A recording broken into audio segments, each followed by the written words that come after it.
आज की कहानी उन लोगों को सुननी चाहिए जो कि रिसोर्सेज की कमी के कारण अपनी किस्मत को कोसते रहते हैं और आगे बढ़ने की ट्राई तक भी नहीं करते।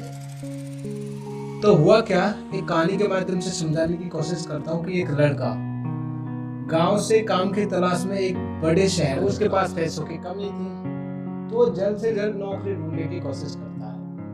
अब कोशिश करता है तो उसे पता लगता है कि एक बहुत बड़ी कंपनी में एक सफाई कर्मी की जरूरत थी। अब जैसे ही वो लड़का वहां पहुंचता है तो वहां का एचआर उसका टेस्ट लेने के लिए थोड़ी बहुत ऑफिस की क्लीनिंग करवाता है। उसमें वो बच्चा फर्स्ट क्लास निकलता है। वो एचआर कहता है कि नौकरी तो तुम्हें मिल जाएगी, लाओ तुम्हारी मेल आईडी दो, मैं तुम्हें ज्वाइनिंग लेटर भेजता हूँ और फिलहाल तुम गांव चले जाओ, मैं कुछ दिनों में तुम्हें ज्वाइनिंग लेटर भेजता हूँ। अब लड़का कहता है कि सॉरी सर, मेल आईडी तो मेरे पास नहीं है। तो पता है एचआर क्या कहता है? एचआर कहता है कि इस डिजिटल वर्ल्ड में तुम्हारे पास मेल आईडी नहीं है तो तुम इस नौकरी को डिजर्व नहीं करते, मैं आपको ये नौकरी नहीं दे सकता। ये बात सुनकर उस लड़के को बुरा तो लगता है, वो वापस उस कंपनी से बाहर आ जाता है। अब क्या करे, गांव तो वो जा भी नहीं सकता क्योंकि गांव से तो वो सारा कुछ बेच बाच के आ गया, शहर पैसे कमाने की तलाश में, काम की तलाश में वो आ गया। तो क्या करता है कि जैसे वो बाहर निकलता है तो उसके पास 100 रुपए उसकी जेब में पड़े हुए होते हैं। और होता क्या है कि उसकी जेब में 100 रुपए होते हैं। तो लड़का क्या करता है कि उन 100 रुपए से उसको सामने सुपरमार्केट दिखता है तो सुपरमार्केट जाता है और उस 100 रुपए के टमाटर खरीदता है और सुपरमार्केट से 100 रुपए का टमाटर खरीदता है और घर घर जाके उन टमाटर को बेचता है।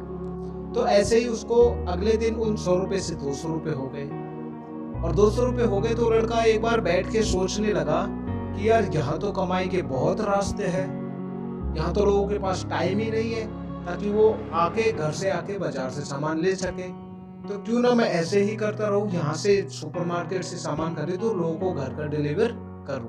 अब वो डेली ये काम करता था, जाता सुपरमार्केट से सामान खरीदा, टमाटर खरीदे और वो घर का डिलीवर करता, क्योंकि उसने ये सोच लिया था कि यहाँ के लोगों के पास शायद इतना भी टाइम नहीं है, वो इतने बिजी है अपने कामों में कि उनके पास सुपरमार्केट से टमाटर खरीदने का भी टाइम नहीं है।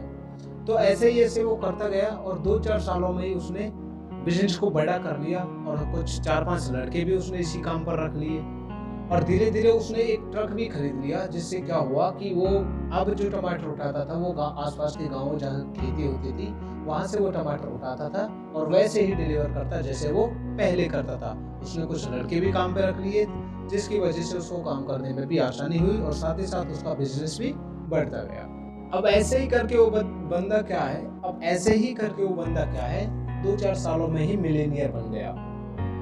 तो एक बार क्या होता है, एक पॉलिसी बेचने वाला जो पॉलिसी वगैरह बेचते हैं, जो घर घर जाते हैं पॉलिसी बेचने के लिए, तो वो उस बंदे के पास गया। अब उसने सारा कुछ फॉर्म डाटा वगैरह सारा कुछ भरवा लिया था पॉलिसी के लिए। तो फिर लास्ट में बोलता है कि सर आप अपनी मेल आईडी दीजिए ताकि मैं ये पॉलिसी कंफर्म करके कंपनी में जाके कंफर्म करके और आपको मेल कर दूंगा। तो लड़के का वही जवाब फिर जो उसका 2-4 साल पहले था कि सर मेरे पास तो मेल आईडी है नहीं। तो उस पॉलिसी वाले ने बोला कि सर जरा सोचिए, इस डिजिटल वर्ल्ड में अगर आपके पास मेल आईडी होती, जब आपके पास मेल आईडी नहीं है फिर भी आपने अपना बिजनेस कितना बड़ा लिया है, तो सोचिए अगर मेल आईडी होती तो आप बिजनेस कितना बढ़ा सकते थे। तो उस बच्चे का बहुत ही सुंदर जवाब सुनिएगा।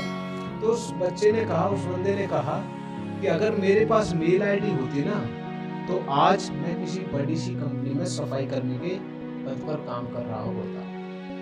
इसीलिए आपके पास जो रिसोर्सेज नहीं है उनका रोना बंद कीजिए और जो आपके पास है, एक्चुअल में जो आपके पास प्रेजेंट है, उसकी कीमत समझिए और वहीं से पैसा कमाना शुरुआत कीजिए और वहीं से पैसे कमाने की शुरुआत कीजिए या आगे बढ़ने की शुरुआत कीजिए। जो भी रिसोर्सेज आपके पास है वहीं से आप शुरुआत कीजिए जिंदगी को बड़ा बनाने की, जिंदगी में आगे बढ़ने की, पैसा कमाने की। तो गाइस ये कहानी आपको कैसे लगी कमेंट सेक्शन में जरूर बताएं और ऐसे ही अमेजिंग कहानी या फैक्ट जानने के लिए ये हमारा चैनल सब्सक्राइब जरूर करें। Thank you.